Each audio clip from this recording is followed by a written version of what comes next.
Hello, আসসালামু আলাইকুম। আশা করি আপনারা সবাই ভালো আছেন। আলহামদুলিল্লাহ আমিও ভালো আছি। তো এখন হচ্ছে আসলে 10টা বাজে। তো এই যে কুমড়াটা আমি কেটে নিব ফালা ফালা করে। যে কেটে আমি এই যে ছেলিয়ে সব কিছু করে নিছি, ধুয়ে নিছি। তখন আমি যে কাঁটা চামচের সাহায্যে এটা ভালোভাবে কেচে নিব। তো এই যে আমার কেঁচাও আসলে শেষ। এখন এই যে চিপড়াইলে আসলে পানি আসে, বের হয়ে আসে। তো এগুলা এখন আবার আমি একটু ভাপ দিয়ে নিব। আসলে আমি আমার মতো করে বানিয়ে নিব।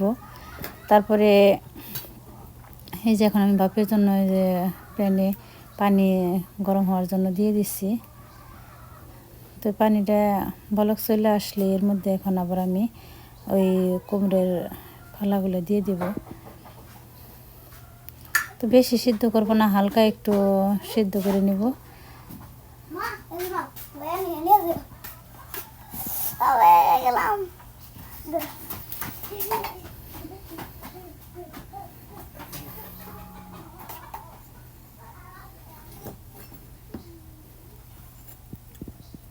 তো এই যে আমার সিদ্ধ হয়ে গেছে, যে আমি একটা জালনির মধ্যে নামিয়ে নিচ্ছি।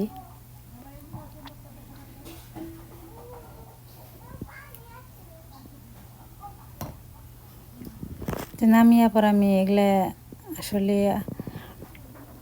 প্রায় 6-7 ঘন্টার মতো আমি এগুলা আর কি একটা দিয়ে ভাপ দিয়ে তারপরে ভারী কিছু দিয়ে চাপ দিয়ে রেখে দিয়েছিলাম। তো আসলে একটা কাপড় দিয়ে দেওয়ার পরে ওই ইয়ের মধ্যে আসলে কপড়ার মধ্যে হয়ে গেছে, রং পড়ছে। আসলে পরিষ্কার কাপড়ে আমি বুঝতে পারি না আসলে যে এরকম অনেকক্ষণ রাখা হয়েছে, এর জন্য কি কালার হয়ে আসছে। যাক, এখন আর কি করা যাবে, এখন যে নিয়তেই করছি। তো এই যেদিকে দেখলেনি তো আমি আগে কড়াইতে চিনি দিয়ে শিরা বানিয়ে নিতেছি। তো এর মধ্যে আবার দিয়ে দিলাম 3 টুকরো দারচিনি আর 2টা এলাচ, যাতে ফ্লেভারটা একটু ভালো আসে।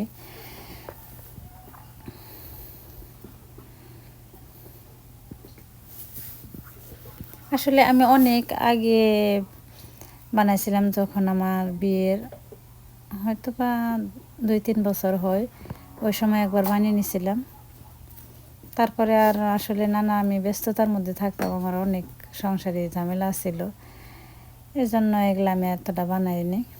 তো আবার মন চাইলো দেখি বানিয়ে নিই।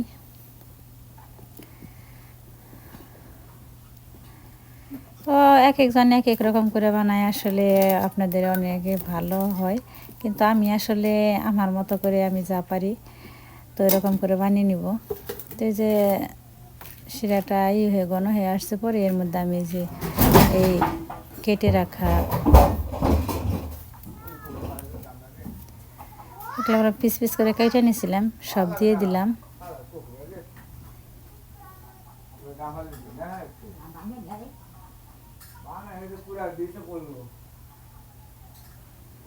সেগুলো এখন আমি ভালোভাবে নেড়ে ছেড়ে মিশিয়ে নেব।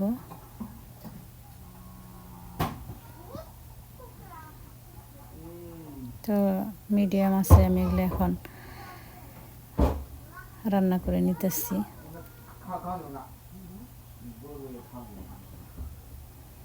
যাতে শিরাগুলো ভালোভাবে এগুলোর ভিতরে ঢুকে যায়।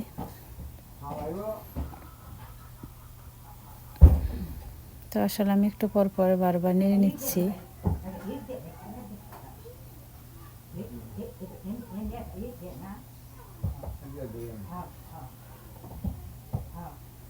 আসলে আমি আমার মতো করে বানাইতেছি, আমি আসলে রেসিপিও দেখি নাই, পরে আর কি একটু করে দেখছি, যা অনেকে আছে অনেকভাবে বানায়। আসলে আমি খুবই স্বাভাবিক মানুষ, আর স্বাভাবিকভাবে সব কিছু করি।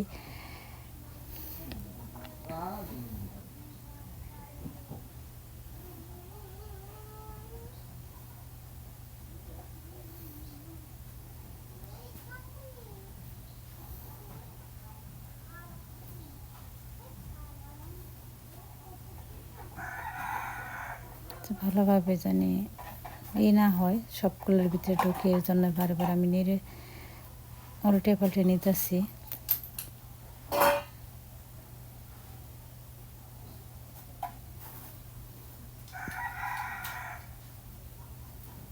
আসলে এখন আর কি রাত্রিবেলা 8টা 8:30 এরকম বাজে। তো এগুলো এখন আমি ভালোভাবে করে নিবে নিচ্ছি। দিনে আসলে একটু ব্যস্ত হয়ে থাকা হয়, নানান কাজে, বাড়িতে মিস্ত্রি আছে, এগুলো রান্না বান্না, তারপরে এমনি আসলে বাড়তি অনেক কাজ আছে।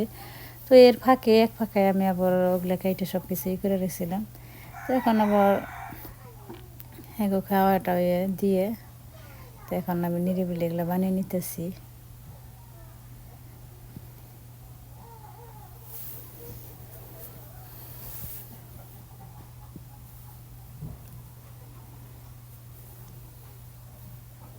আসলে আপনারা অনেকে বলতে পারেন যে কেমন কালার হয়েছে। তা আসলে এখন করছি, এখন ফালিও দেওয়া যায় না, এর জন্য আর কি বানিয়ে নিলাম। অনেক সময় তো কালারও করি, এইভাবে নিলাম আমি, যেহেতু কাপড় পরিষ্কার সব কিছুই করা। তো এরকম রেসিপি আবার শেয়ার করলো, তো চা বলার বললেন, কিছু করার নেই।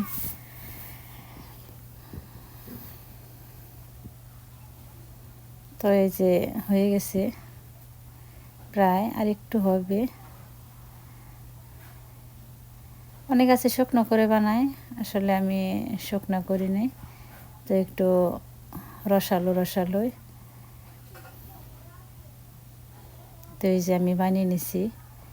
আসলে যেরকম ভাবছিলাম ঠিক ওরকম না, আমার ভাবার বাইরেই চলে গেছে।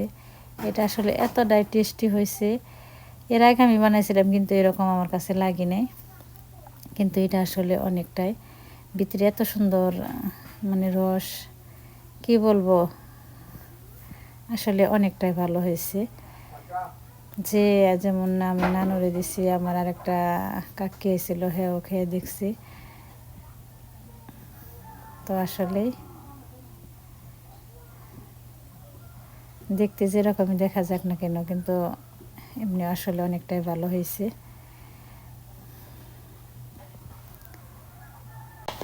আসলে আপনারা বলতে পারেন যে নিজের প্রশংসা নিজেই করতেছে, আসলে প্রশংসা না, আমি এমনিতে আসলে এরকম এর আগে বানাইছিলাম কিন্তু এরকম হয়নি। এগুলো জানি কীরকম হয়েছিল, কিন্তু এই তরকারিটা মাশাআল্লাহ অনেক ভালো হয়েছে। তো আমাদের ভিডিওটা কেমন লাগলো অবশ্যই কমেন্টে জানাবেন। ভালো লাগলে লাইক কমেন্ট শেয়ার আর সাবস্ক্রাইব করে আমাদের পাশে থাকবেন। ভালো থাকবেন সবাই, সুস্থ থাকবেন। পরবর্তী ভিডিও দেখার জন্য আমাদের সঙ্গেই থাকবেন। আল্লাহ হাফেজ।